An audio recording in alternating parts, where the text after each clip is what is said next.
Tonight, a new side impact crash test from the Insurance Institute for Highway Safety, a nonprofit group funded by insurance companies hoping to improve auto safety and reduce claims. Experts at the Institute say this new test was particularly tough, and the results seem to prove them right.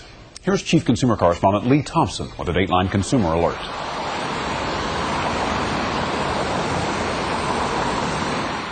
It's called a T-bone, a blow from the side, like these caught on red light cameras. A car comes from nowhere and slams into you at an intersection.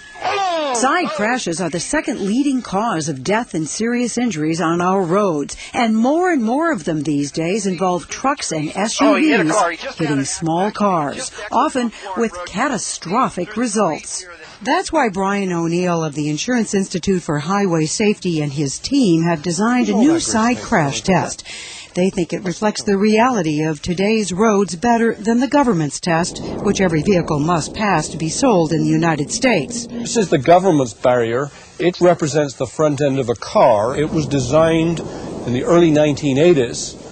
In contrast, we've chosen a barrier to represent vehicles that are very common in today's fleets, SUVs and pickup trucks, taller, higher, and contoured.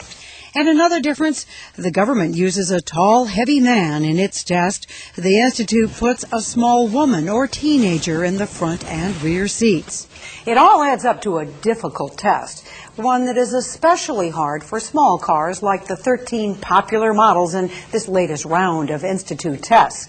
They may be inexpensive and fuel efficient, but O'Neill believes that his test shows they are not as safe as they could be. This test is tough for small cars. First up, the 2005 Dodge Neon. That barrier, which simulates an SUV, is coming down the runway at 31 miles an hour. The dummy's head is struck by the barrier. We get high forces on the dummy's torso and pelvis. And what kinds of injuries are we talking about? We're talking about skull fracture and brain injuries, multiple rib fractures, punctured lungs, lacerated spleens, plus probably a fractured pelvis. If this were a real person, this would be tough. This would be very, very tough to survive. The Neon is rated poor, the Institute's lowest rating. And like the Neon, O'Neill says, after looking at the measurements from those sophisticated dummies, two other cars have similar problems. The 2004 Nissan Sentra, a poor, and the 2005 Mazda 3, another poor. Another poor. The Institute found two other cars did just a little better. The 2005 Ford Focus. What we have here is contact between the head and the barrier. Very serious. And the 2005 Mitsubishi Lancer. But both cars get poor ratings. To get a poor rating, we are saying that people in a crash of that severity would sustain serious and life-threatening injuries. O'Neill says one important way to improve safety is to add airbags with head protection to the sides of the cars. That gives an extra cushion between the people inside the car and what is hitting them. The Institute tests cars only with their standard equipment, and just 5 of these small cars come with standard side airbags. The rest make side airbags available as a $400 to $700 option. But even those airbags aren't always enough to raise a car's rating in this test. Here's the 2005 Saturn Ion without side airbags. This dummy's in trouble. Saturn wanted to know how its Ion with optional side head protecting airbags would do. It paid the Institute to do another test. The airbags helped, but not enough. Just because a car has a side impact curtain that comes down to protect the head doesn't necessarily mean that it's a great car. No, it means it will protect you in some crashes, but in a crash this severe, when you've got too much collapse of the structure, the airbag is not going to be as effective as it would be had that structure not collapsed. So with and without side airbags, the Saturn Ion gets a poor rating. Surprisingly, all the cars that come with side airbags as standard equipment fare poorly. O'Neill says the 2005 Suzuki Aerio because its airbag doesn't protect the head. And the others Their structure isn't strong enough to keep that simulated SUV from barging right into the car.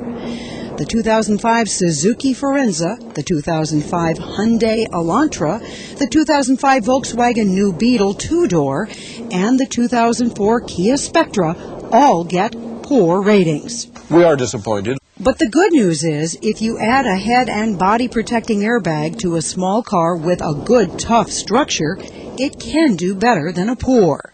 Look at the 2005 Toyota Corolla. Toyota also paid the Institute to test the Corolla twice, with and without its optional side airbags. Here it is on the left with no airbags, on the right with head curtains that come down, and a bag that comes out of the seat to protect the body. It really is a dramatic difference. The main difference is we're looking at a skull fracture and brain injury here and no head injury at all over here. The Corolla without the side airbags, a poor rating. The one with airbags, an acceptable, the Institute's second highest rating.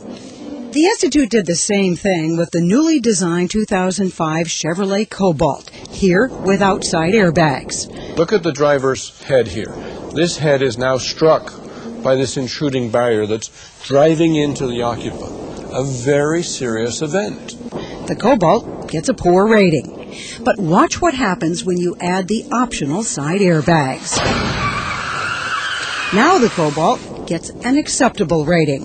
Side airbags with head protection in the Cobalt cost $395. Worth it?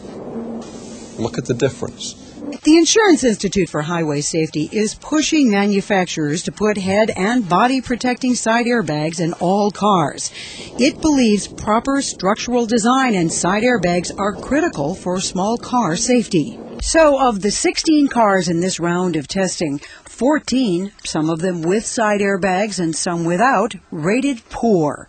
But remember, when optional side airbags were added to the Chevy Cobalt and the Toyota Corolla, they got the second highest rating, acceptable.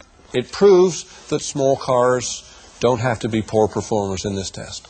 That is significant, O'Neill says, because it shows small cars can be made safer.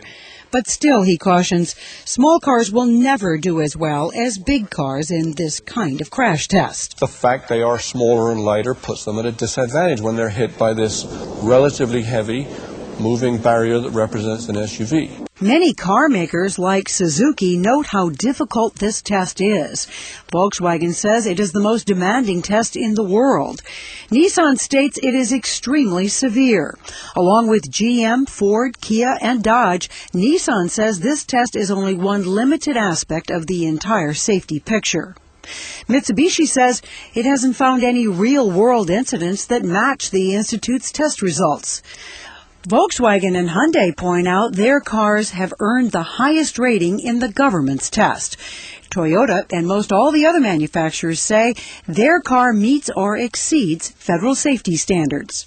Cars can pass the government's test without a head airbag, but they can't pass your test without a head airbag. Is that fair?